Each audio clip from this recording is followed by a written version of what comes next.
Welcome back, Cracked fans. We are here live at the Top Seed Tennis Club for this year's Kentucky Open. Joining me now, former World Junior #1, former two-time Junior Slam champion, and a first-round winner here this week, Claire Liu. Claire, first of all, congratulations on the win. Thank you. So let's start there. 1-4 over Caroline Dolehide, fellow young American. I'm sure you know her well. How'd you feel about your performance today?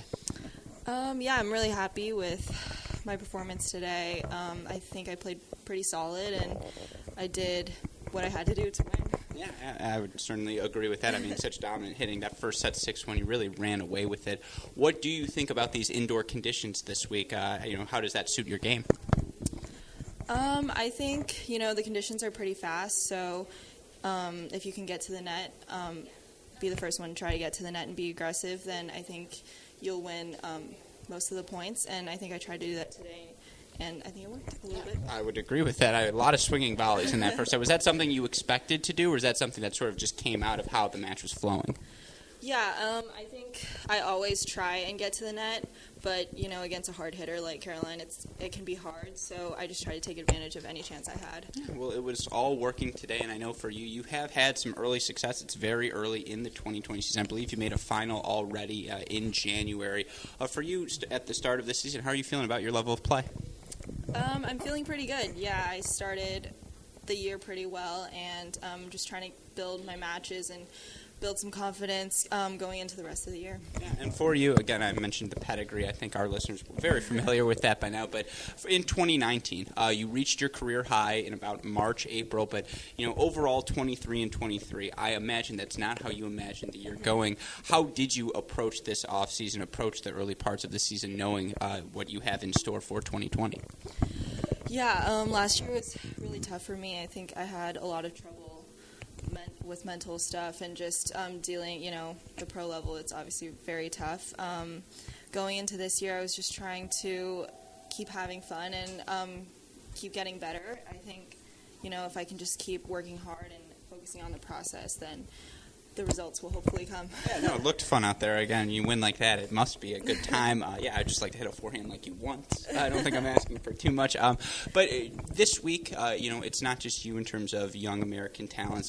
You just played Caroline, but Whitney Osigwe, Haley Baptiste was here as well, Katie McNally, all these players your age, and Sophia Kennan maybe a little bit older than you, but there seems to be a cohort right now of really talented young American women.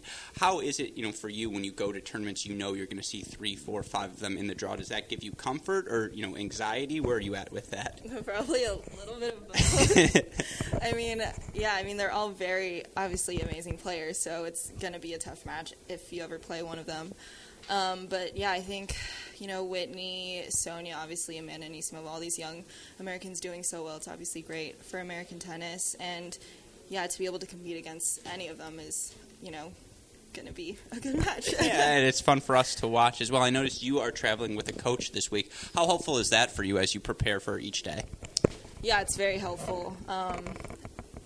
If I ever have a nervous breakdown or anything, he's always there to help me, so that's always a plus. No, that's what the pickle juice behind you for. You get a little nervous one swig, you don't remember anything. Yeah, well then for you, I do want to ask, because you've played Junior Wimbledon, Junior French, you've been at a bunch of nice facilities. A lot of players have commented on how nice these these courts are here this week. Can you talk a little bit about this center and why it's perfect to host an event like this? Oh yeah, this center is amazing. It's probably one of the best facilities, especially indoor facilities that I've been to. The people here are amazing, and I think it's run so well, so I'm really happy to be here. Did you play the Pan American here all those moons ago? No, I didn't. You're probably too good for that. No. You didn't have to play it, and I couldn't get in, so we're at a perfect place. That's a lot of fun. Okay, last couple of questions for you here in terms of 2020 goals, because I think anyone who watches you play, your talent's so evident to all of us. That's a little buttering up. Here comes the stick.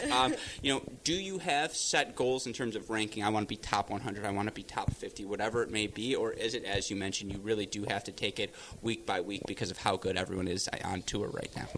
I think I definitely have, ranking goals, but it's not set in stone. So if I don't reach it, it's not the end of the world.